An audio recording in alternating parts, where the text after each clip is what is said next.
let's turn to the high point of our consumerism. Let me take a drink. It's still, some of it, Starbucks coffee. I'm regularly drinking it, I must admit it.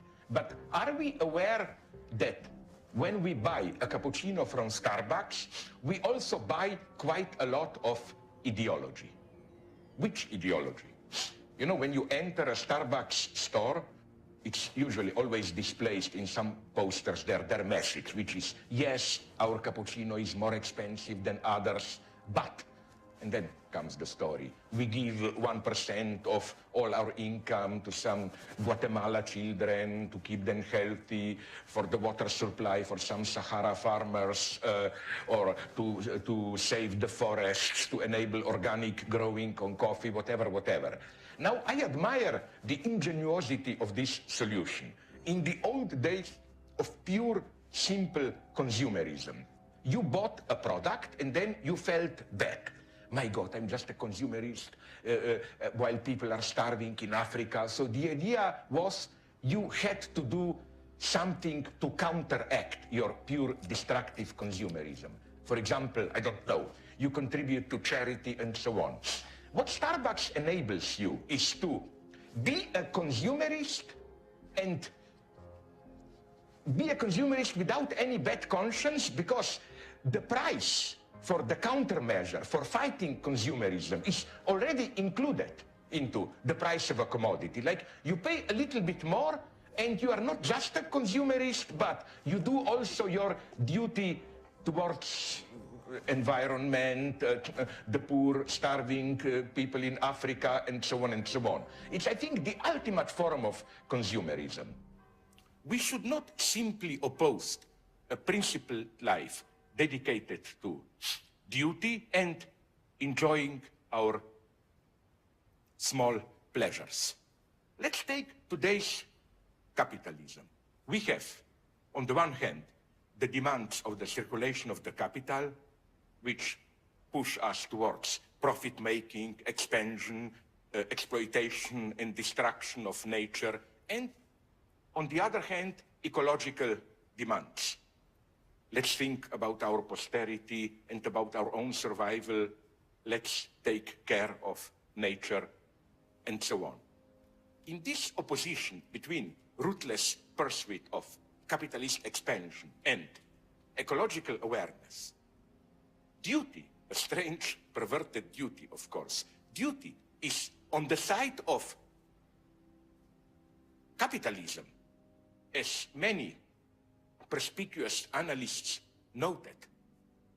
Capitalism has a strange religious structure. It is propelled by this absolute demand.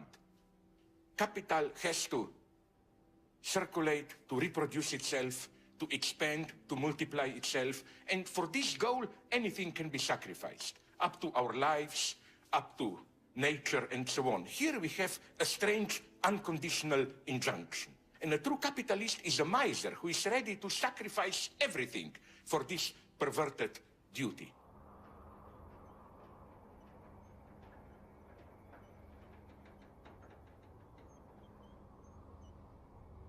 What we see here in Mojave Desert, at this resting place for abandoned planes, is the other side of capitalist dynamics.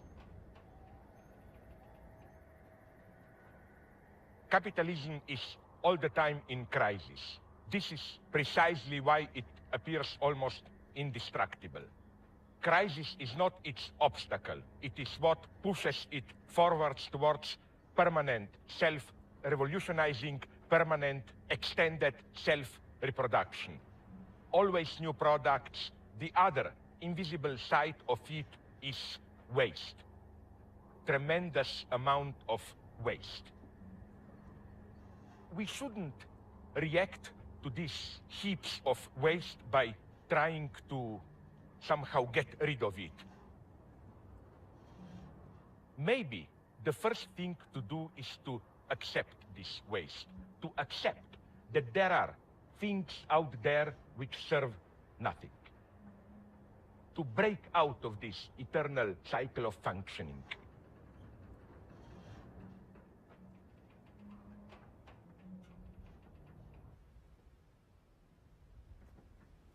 The German philosopher Walter Benjamin said something very deep. He said that we experience history. What does it mean for us to be historical beings? Not when we are engaged in things, when things move. Only when we see this, again, rest, waste of culture being half retaken by nature, at that point we get an intuition of what history means.